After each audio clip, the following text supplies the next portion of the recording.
kick proceedings off. Good morning, all, and welcome to this Zurich webinar. My name is John Ketley, and I'm part of the claims relationship team here at Zurich. I'm also joined by my colleague and co-host Lisa Maynard. I'm very pleased in this session to introduce Andrew Rollins, Zurich's head of vendor management, who will be shortly providing an update on the current landscape in the insurance market regarding the claims supply chain. There will be time for a Q&A session at the end, so please feel free to post questions in the chat as we go along, and we'll look to cover them off at the end. Please note that your cameras and microphones will be turned off and the session will be recorded. Just to give you a heads up, I'll also be sharing a link to a short feedback survey at the end of the session, so if you would be so kind as to fill that in, that would be greatly appreciated. So without further ado, I will pass you over to Andrew. Good morning, Andrew. Good morning, John. Good morning, Lisa. Good morning, everybody. And may I also welcome you along to this webinar on our views on the claims supply chain market.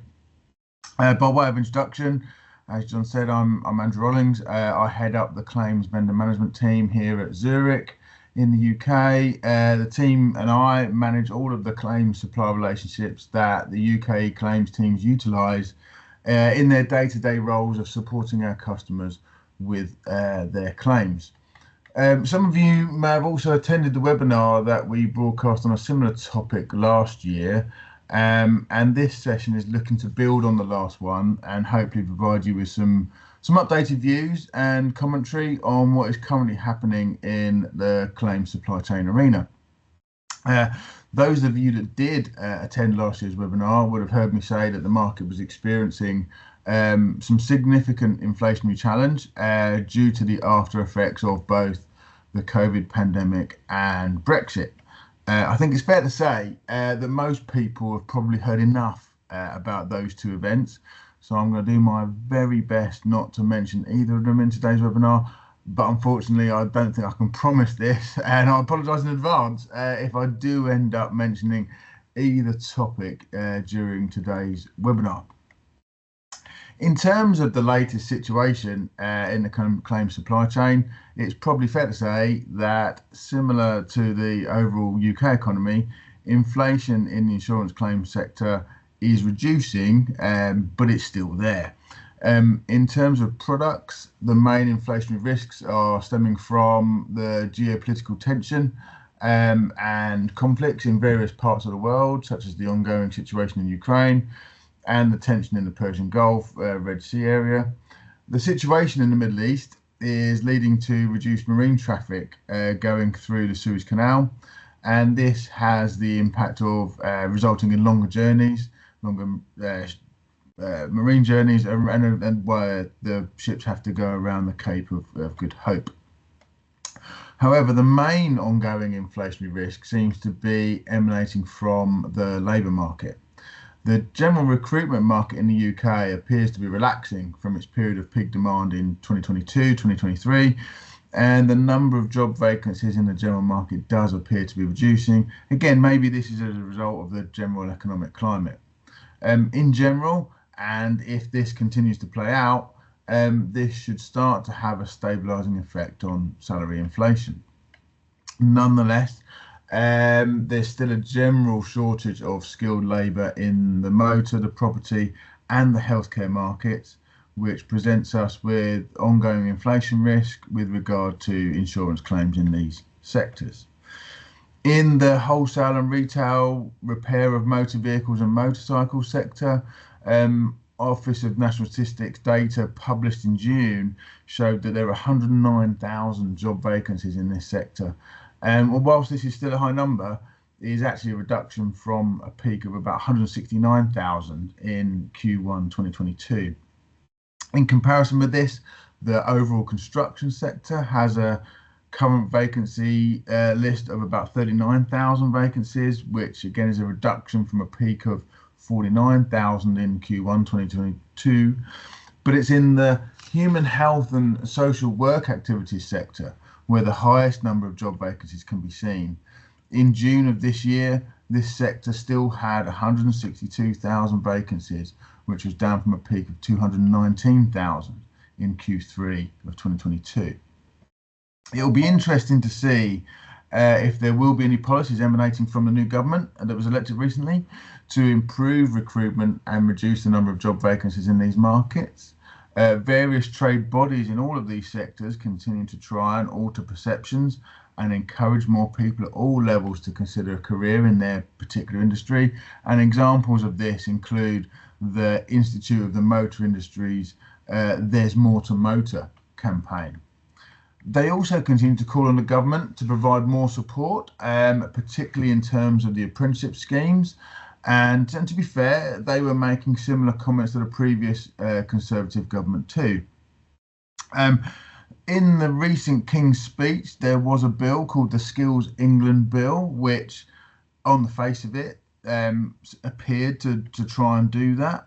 It'll be interesting to see what that bill or what that policy does bring. However, even though this initiative is encouraging, it's unlikely to be a quick fix, and it may take some time to start to deliver increased numbers of trainees and apprentices across the UK market. So, taking a more specific look at motor, during Q2, within the overall motor repair market, repair volumes and costs in the market seem to be stabilising. On a 2024 year-to-date basis, repair estimate volumes in the market are about 2% higher than in the same period in 2023. Repair lead times, and by this I mean the time taken for vehicles to arrive on site at body shops from the point of instruction in the market, also seem to be reducing. In June 2023, that timescale was about 40 days, and in May of this year, that had reduced down to about 30 days. This reduction is probably likely due to part supply continuing to improve and an apparent slight increase in repair capacity in the market in 2024 compared to 2023. Other potential factors that could be influencing this could be consumers choosing higher excess levels on their insurance policy, and also some changes to total thresholds at various insurers. Over the last 12 months, motor repair costs across the market have continued to climb, but increases are starting to slow. Market data has suggested a stabilising of motor repair costs in the spring of February, March and April of this year, with perhaps even a slight reduction in May. And it'll be interesting to see how that trend continues for the rest of the year. But having said that, overall, the general view from the motor repair market is that we could see motor repair inflation in the region of about 6 to 8% in 2024 when compared to 2023. In terms of parts availability across most vehicle manufacturers continues to improve, although the global supply chain challenges that I mentioned at the beginning of this webinar could affect delivery times, especially from the Far East. Challenges continue to certain manufacturers continue to experience certain challenges. The main issues seem to relate to parts from Jaguar Land Rover and Renault Dacia. Other manufacturers seem to be experiencing some hotspots. For example, some Mercedes parts or some parts from Ford Transits and Ford Rangers, and there does seem to be about a year lead time on a small number of specific Toyota parts. In terms of used car values, which, as you probably can be aware, can have a significant influence on total loss valuations, these continue to steadily reduce from their peak in early 2023. In May, the Auto Trader Retail Price Index showed a 9.8% year-on-year reduction in average asking prices for used cars. However, they still remain higher than a few years ago. According to CAP HPI, and using the benchmark of a 3-year 60,000 mile car, overall used car values remain nearly 14% higher than they were in February 2021. Used car values also depend on fuel type. Using the same 3-year 60,000 mile benchmark, average used petrol and hybrid car prices are 16% higher than they were in February 21, and used diesel car prices are 14% higher than they were in the same time. In contrast, used battery electric car prices, or battery electric vehicle prices, in May were nearly 33% lower than in February 21, and actually have fallen by an average of 58% since September 2022. The main reasons for this are believed to be increased battery electric vehicle supply from the fleet markets, alongside continued consumer skepticism with battery electric vehicles. Having said that, the electric vehicle market share in the new market continues to grow in the UK, and at the end of 2023 stood at 37% of new registrations. This growth in sales is mainly driven by fleet sales and is alongside the government's zero emissions vehicle mandate targets.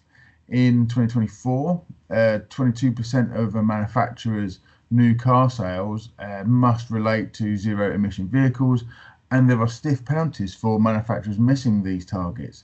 That's £15,000 per car or £18,000 per van. And these percentages are due to increase in future years to 33% in 2026, all the way up to 100% by 2025 for cars, and for vans it's 24% in 2026, up to 100% by 2035. And again, it'll be interesting to see what changes the new government brings in this area. I think they've managed or mentioned that they are going to bring forward the 100% EV target to 2030 again. Will they? I mean, whether they do or they do not is yet to be seen. And will they also include plug-in hybrid electric vehicles in these targets to perhaps make them more achievable? Manufacturers are also saying that these targets are quite challenging to hit, and they may well amend their own target dates for achieving such quotas. And some manufacturers have also hinted at potentially needing to limit the number of petrol and diesel vehicles that they sell in the UK in order to be able to meet the government's targets. And if this happens, this may well lead to stimulation of demand in the second-hand market for internal combustion engine vehicles once again, and of course that could have an impact on used car prices. A further potential challenge is the expansion of several new Chinese brands into Western motor markets.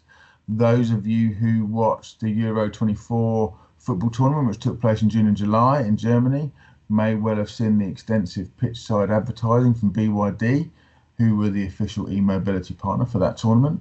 Apparently, BYD have a full range of EV models ready to launch into Western markets, and by 2030, it is said that Chinese brand cars could make up almost 10% of the UK market.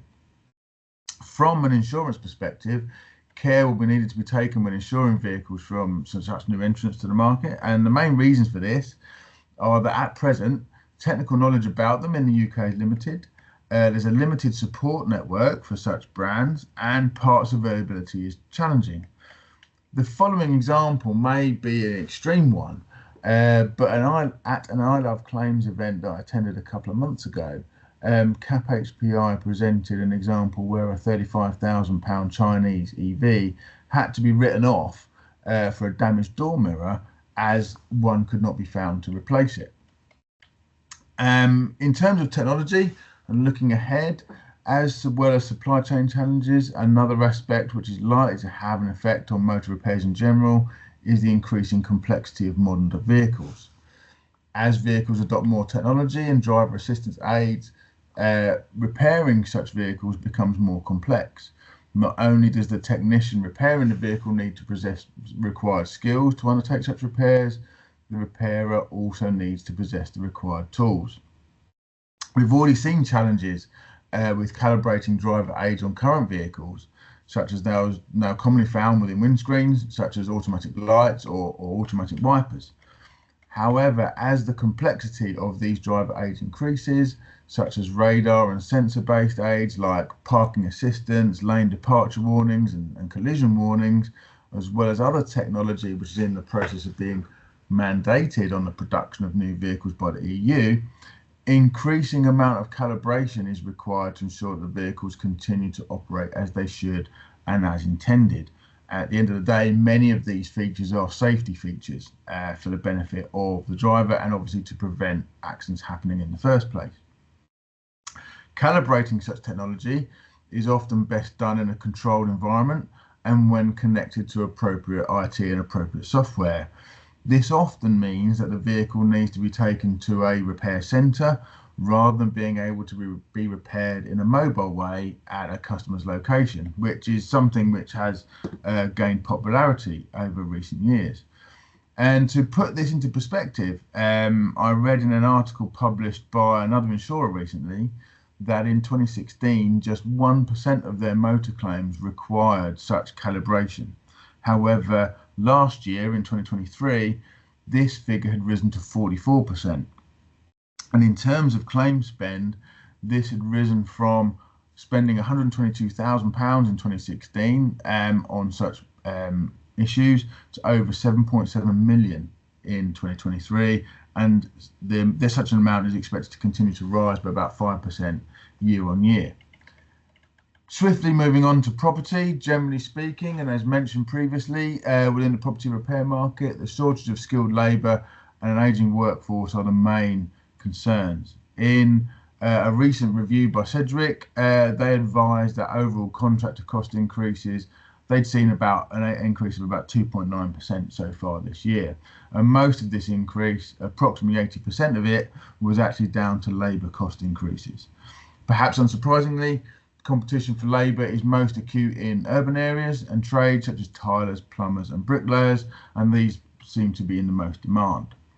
In Zurich's report, they quote the Chartered Institute of Builders' view that the construction industry actually needs another 250,000 tradespeople by 2028 to meet projected demand across the UK. There are some regional differences here, with the main urban areas such as West Midlands apparently requiring an additional 35,000 tradespeople and Scotland and Greater London requiring an additional 26,000. There are also areas where insurance repair capacity is in significant demand, and similar to motor repair, the property repair sector seems to have a perception challenge with the younger generations within the UK. In terms of materials, the Construction Leadership Council have advised recently that generally most materials have good availability across the board, and as with motor parts, there are some areas of limited supply such as concrete roof tiles, aircrete blocks, doors and some timber products, although the CLC believe that these hotspots could be temporary. In general, the CLC believe that prices are fairly stable in the construction sector at the moment, with level of increases fairly low and manageable. Most of the increases seem to be being seen across insulation, screws and nails, masonry, plaster products, and sealants and adhesives. Apparently, there are some small reductions also being seen in the prices for floor coverings and kitchens. The general view across the property repair market is that we could see property repair inflation in the region of about 3 to 4% in 2024 when compared to 2023.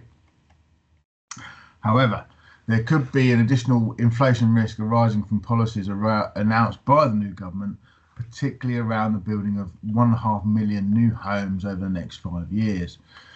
This is a large number in any event, and I've recently read that apparently the last time the UK built 300,000 homes in a year was in the 1970s. If these plans do indeed materialise, there's some concern over what this will mean for the insurance sector. Increases in home building is likely to put additional pressure on available labour and contractor capacity, and in addition there may well be some short-term pressure on availability of some building materials whilst the construction supply chain adjusts to any additional demand that does materialise. This is definitely an issue that we'll need to monitor going forward. Moving to third-party injury claims, and as mentioned before, job vacancies in the healthcare sector remain high. This shortage of carers continues to increase care costs for severely injured individuals. And in addition, earlier on this year, we saw an increase of 22% in the Judicial College guidelines, which is used to value injury claim compensation. Court delays continue to affect civil claims being heard in English and Welsh courts, and data from the Ministry of Justice for Q1 2024 suggests that the average time taken for a personal injury fast or multi-track case to go from issue of proceedings to a trial now stands at 83 weeks. This is despite the fact that there is a 16% decrease in personal injury claims issued when compared to the same period in 2023. Here's my first apology because I'm going to mention COVID. During the COVID pandemic, the MOJ believed that the COVID restrictions were to blame for delays in adjournments. They held the view that these delays should reduce as the courts began to work through their backlogs. Unfortunately, even though we are a couple of years on from pandemic restrictions, this doesn't seem to be the case. Civil legal market commentators believe that underfunding in the legal system is a primary culprit, alongside the implementation of the extended fixed recoverable cost regime in October of last year. This has basically resulted in an increased number of claims being issued under the previous cost regimes by the claimant market. Over the next few months, there will also be a few events which could have an impact on the third-party claims arena. Discount rates in England and Wales, Scotland and Northern Ireland are due to be reviewed, with January 2025 being a deadline for the new discount rate to be set in England and Wales. January 2025 could also see new guideline hourly rates introduced in the legal system in England and Wales. So that's it from me. So thank you for listening to my update on the latest position in the claims supply chain arena. I hope you found that this is interesting, informative and helpful. And at this point, open up for questions if anyone has anything they'd like to ask.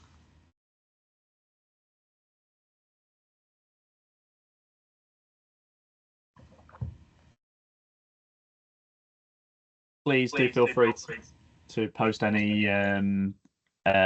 questions you may have in the chat. I don't know, Lisa, have you received any?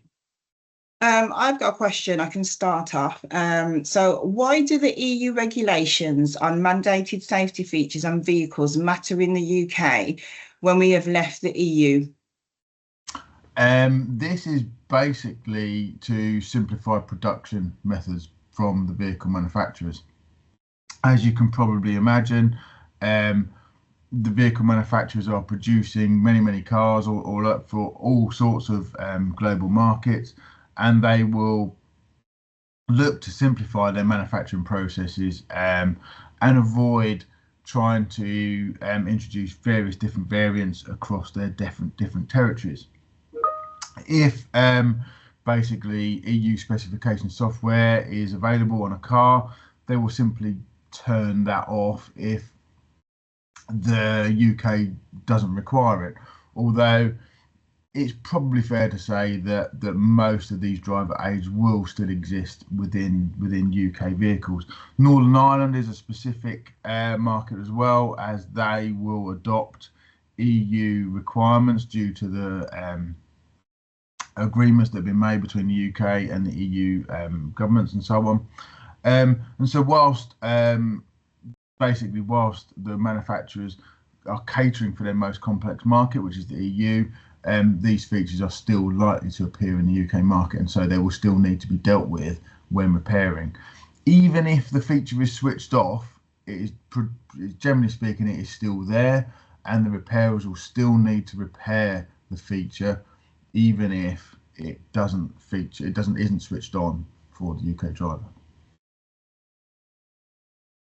Great stuff. We've had a question from Paul. Andrew, if you'd happy to field this one.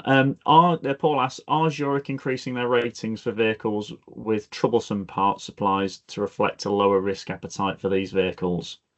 I'm afraid I'm not an underwriter, so I'm not entirely sure I'm qualified to answer that question. I'm not entirely sure. We might have to take that one away and get an answer to that one, John. No, that's absolutely fine. And apologies for that, Paul. Great question.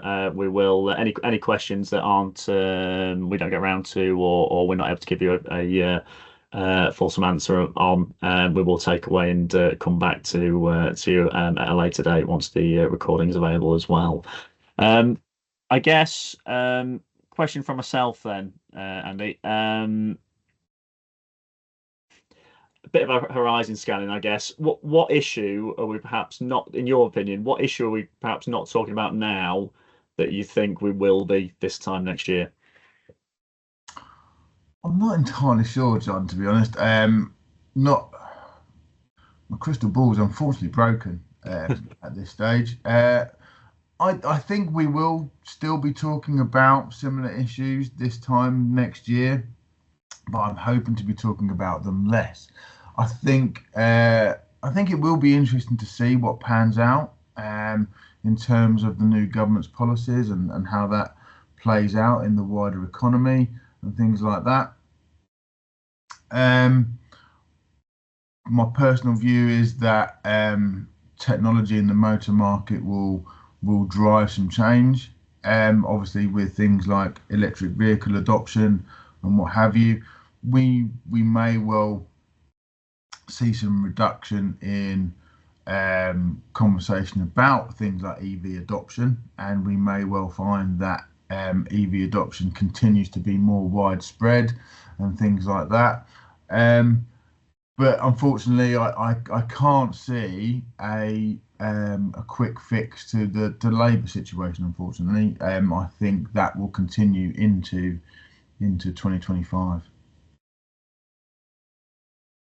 Okay, no, thanks for that, Andy. I'm just conscious of time at the moment. I can see there's a couple more questions come through. I think probably due to time, I think we'll probably pick these up following the session, if that's all right with everyone. But for now, I think it just remains for me to say a big thank you to everyone for joining us today. I will share the recording once it's available, and I'll also be sharing a link to a short feedback survey. So if you wouldn't mind taking 30 seconds just to complete that would be greatly appreciated. There's also a question regarding what topics you would like us to cover in future webinars. So please do let us know your thoughts on that. And really just remains me to say thank you again. Thank you especially to Andy for giving up his time today. And have a great rest of your day, everyone. Thank you. Thank you. Thanks, everyone. Bye.